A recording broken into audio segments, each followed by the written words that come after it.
Okay. Welcoming you to today's session of daily newspaper analysis at Rahini classes. तो before we move on, सबसे पहले कल की news को रिव्यू कर लेते हैं एक बार।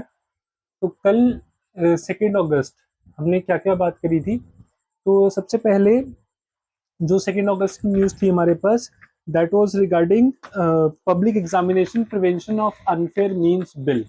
ठीक है, तो लोकसभा में प्रेजेंट हुआ, राज्यसभा से उसको मंजूरी मिल गई, उसके बाद प्रेसिडेंट का अप्रूवल भी मिल गया। तो that is the process, general process of an ordinary bill.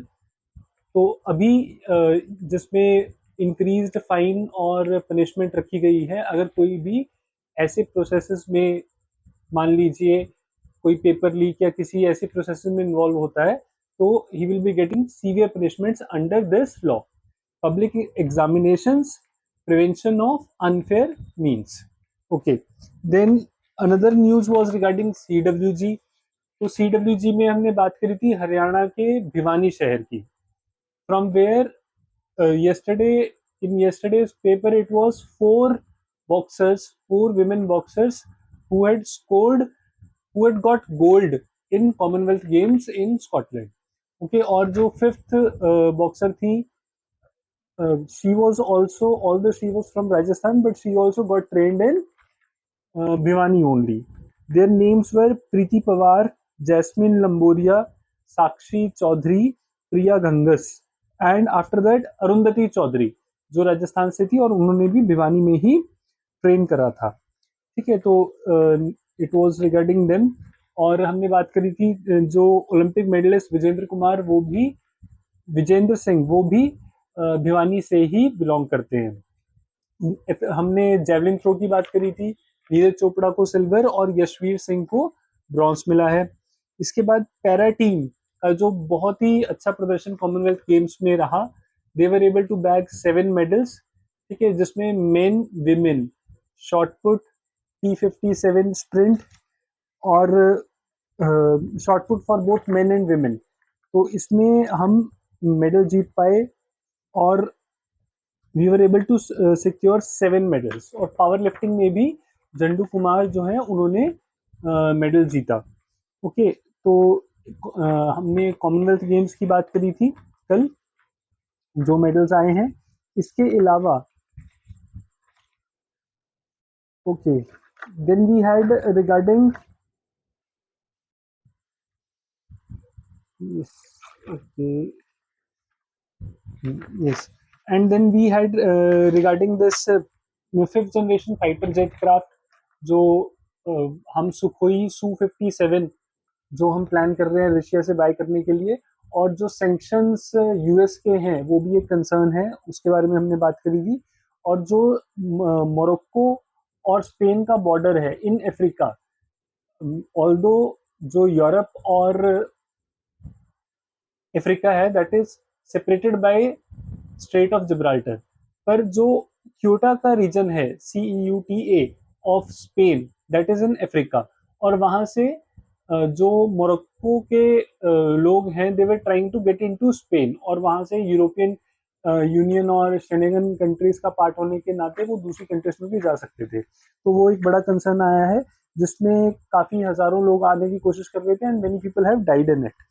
Okay, तो PM inaugurates around 17,000 crore projects in Andhra, इसकी हमने बात करी थी। अलूरी सीताराम राजू इंटरनेशनल एयरपोर्ट नाम दिया गया है, और विशाखापट्टनम में सेमीकंडक्टर प्लांट शुरू किया गया है। ठीक है, तो ये कुछ इंपॉर्टेंट न्यूज थी जो हमने कल देखी थी। Okay, then moving on to okay, Lokmanya Tilak national award, that was also there. ठीक है, तो अभी चलते हैं आज की न्यूज की ओर। तो इन्हीं को लिंक करते हुए मूविंग ऑन, तो सबसे पहले ठीक है CWG की ही बात कर लेते हैं। तो CWG is about to complete, और जो जो बहुत सारे मेडल विनर्स हैं, they are coming back to India and they are getting a very heroes welcome. चाहे वो Mirabai Chanu, Lovepreet Singh. Mirabai Chanu was able to secure his her third commonwealth games medal. Okay, तो इसी क्रम में जो एक ओवरऑल जो पिक्चर सामने आ रही है, that we were able to see that Indian army was able to bag 11 medals in Commonwealth Games. Means there were 11 representatives or 11 uh, players who are personnel of Indian Army, and they were able to secure medals.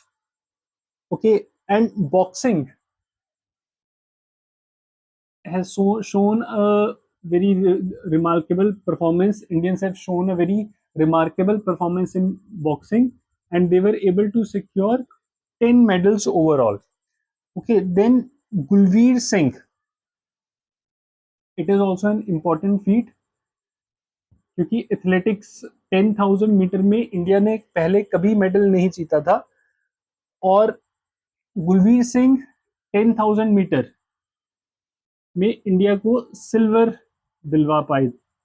और इसके साथ ही yesterday 5,000 metre में भी Gulveer Singh has secured bronze medal. तो गुलवीर सिंह जो है 5,000 metre में भी उन्होंने ब्रॉन्ज जीत लिया है, और 10,000 मीटर में तो सिल्वर वो पहले ही जीत चुके थे। तो ये कॉमनवेल्थ गेम्स का कुछ अपडेट है ऑफ यस्टरडेज अपडेट। ओके, और अभी हम जब गेम्स की बात कर रहे हैं तो एक और इम्पोर्टेंट इवेंट की हम यहाँ पे बात कर लेते हैं, that is Taipei open. Taipei open कौन सी कंट्री करवाती है? Obviously Taiwan. They are conducting this event every year from 1970s। Every year this event is happening, Taipei open. It is badminton tournament, and this time Punjab Tanvi Sharma, Punjab में एक जगह है होशियारपुर, और जहां की प्लेयर है Tanvi Sharma, she was able to bag, she won this Taipei open. Okay, and it has been long, ये काफी समय बाद ऐसा इंडिया को टाइपी ओपन में विन हासिल हुआ है। और वो जो गैप है, 18 इयर्स का गैप, means 2008 Saina Nehwal Taipei open जीत पाई थी, और उसके बाद अब पंजाब की जो तन्वी शर्मा है ये टाइपी ओपन जीती है। और इसके साथ एक इंपॉर्टेंट फैक्ट ये है, she has become the youngest player to win Taipei open. She is not even 18 years, और मतलब टाइपी ओपन जीतने वाली ये यंगेस्ट प्लेयर बन गई है तन्वी शर्मा। ठीक है, तो CWG games, CWG commonwealth games और टाइपी ओपन बैडमिंटन टूर्नामेंट है। तो इसके बारे में there was update in yesterday's paper. Now moving on next, it was PM launched a 100 week Nasha Mukt युवा फॉर विकसित भारत संकल्प अभियान। ठीक है, तो प्रधानमंत्री जी द्वारा वीडियो कॉन्फ्रेंस से एक स्कीम लॉन्च की गई है। उस स्कीम का नाम क्या है? नशा मुक्त युवा फॉर विकसित भारत संकल्प अभियान। नशा मुक्त युवा फॉर विकसित भारत संकल्प अभियान। ठीक है, अब ये प्रोग्राम में क्या रहने वाला है? सबसे पहले ये 100 वीक प्रोग्राम है, 100 हफ्ते चलने वाला ये प्रोग्राम शेड्यूल किया गया है, मतलब अप्रोक्सीमेटली 2 इयर्स। तो 100 वीक का प्रोग्राम है। इसमें क्या रहने वाला है कि every Sunday in different communities special events रखे जाएंगे, जैसे वॉकेथॉन,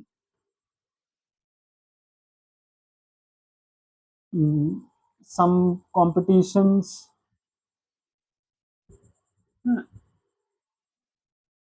और इसके अलावा कोई अवेयरनेस कैंपेन्स। तो ये सब होने वाला है एवरी संडे। ठीक है, मीन्स ताकि जो ड्रग्स के अगेंस्ट जो है community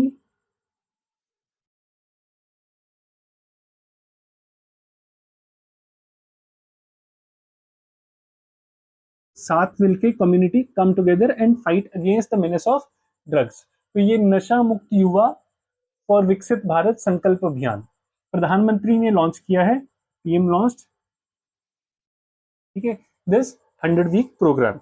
Moving on, there was another news of, and yes, even Pradhan Mantri has called our generation, the young generation at this time, as Amrit generation। क्योंकि ये जो अमृत काल, आजादी का अमृत काल जो हम बात कर रहे हैं, तो इसको अमृत जनरेशन बोला गया है। 75 years we have completed and moving towards 100 years।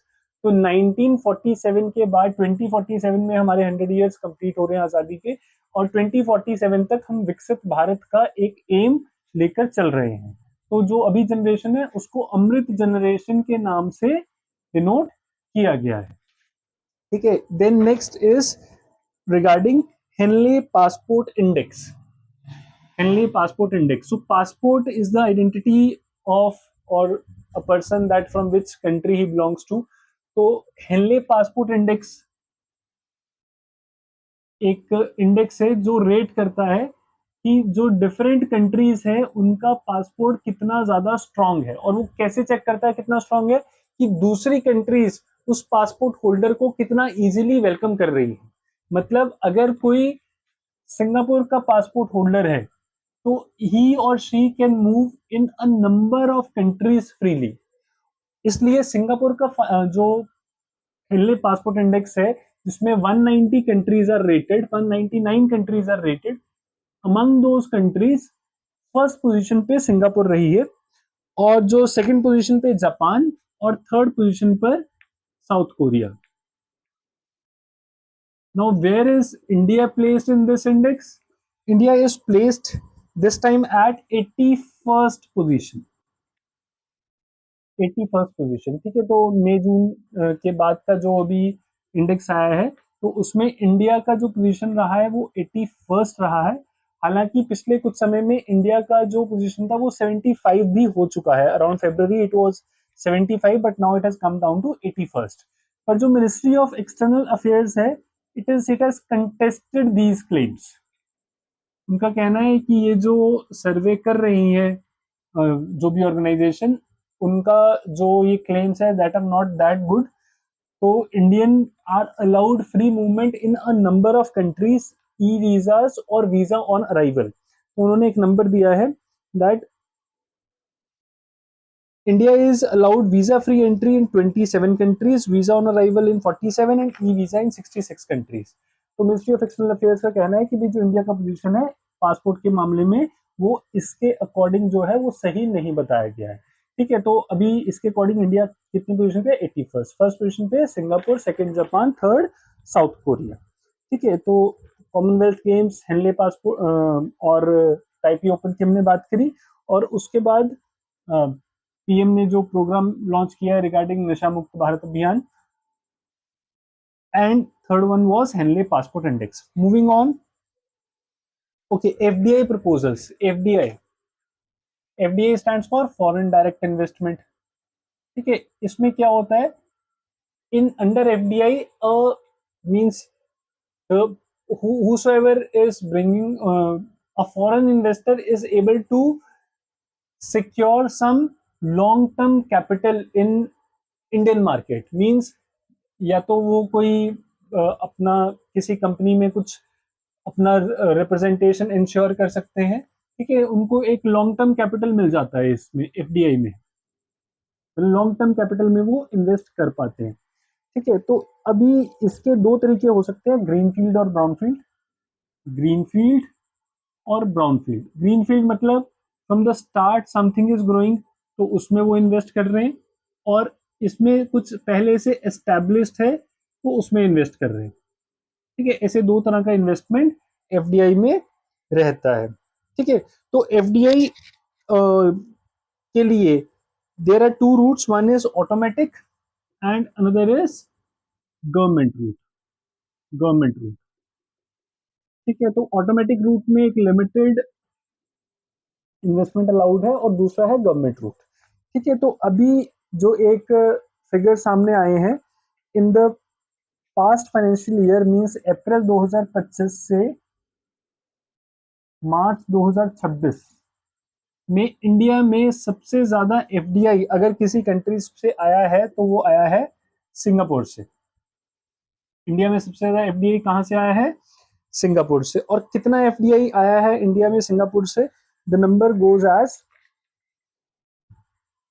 3,259 crore, means around 3260 crore. इतना FDI, means we can say this much FDI has been approved. इतना एफडीआई अप्रूव किया है इंडियन गवर्नमेंट ने, 3260 करोड़ फ्रॉम सिंगापुर। और दूसरे नंबर पे जो है वो यूके से अप्रूव हुआ है, अप्रूवल्स। ठीक है, यूके से जो है वो 2477 करोड़ के आसपास का एफडीआई इंडिया में आया है। Then Thailand,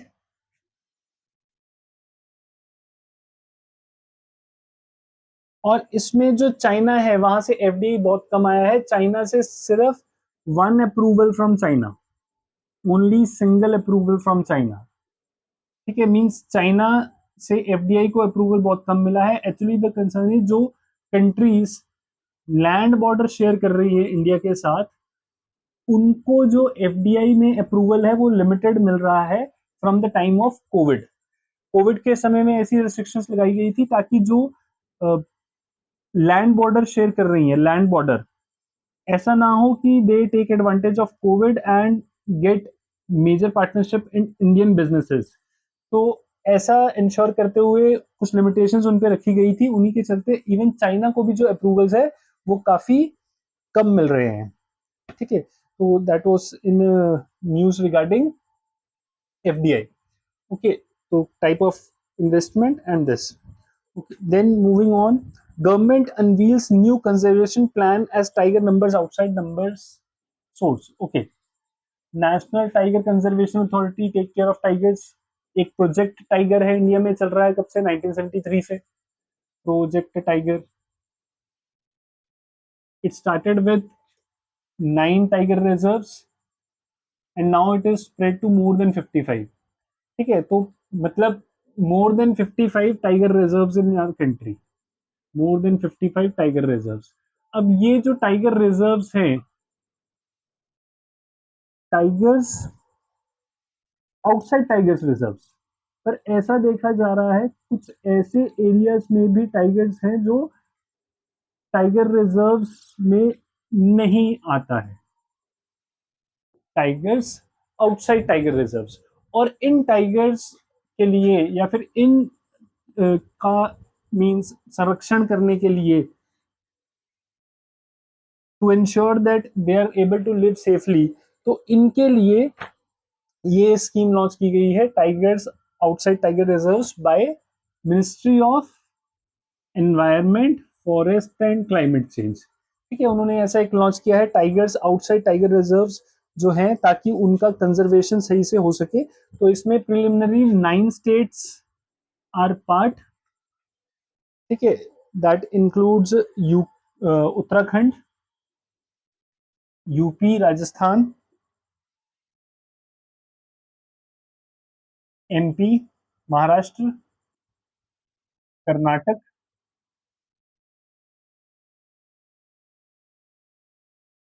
Tamil Nadu, Telangana and Assam. ठीक है, तो ये सब जो है इसका पार्ट है। इनिशियली ये प्रोग्राम ऐसा लॉन्च किया गया है ताकि इनको जो टाइगर्स का संरक्षण हो सके। Okay, then further, Karnataka CM puts farmers interest above politics at all party meet. तो एक ये भी इशू है जो कर्नाटक में, Karnataka and Tamil Nadu are having Kaveri water dispute from long. ठीक है, तो अभी उसका आगे का जो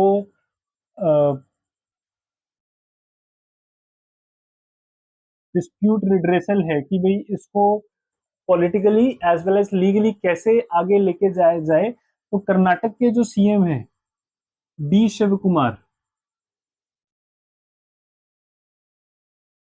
उन्होंने एक ऑल पार्टी मीट करके अपने ऑफिस में बुलाया जिसमें पुराने कर्नाटक के फॉर्मर 6 CMs वर पार्ट,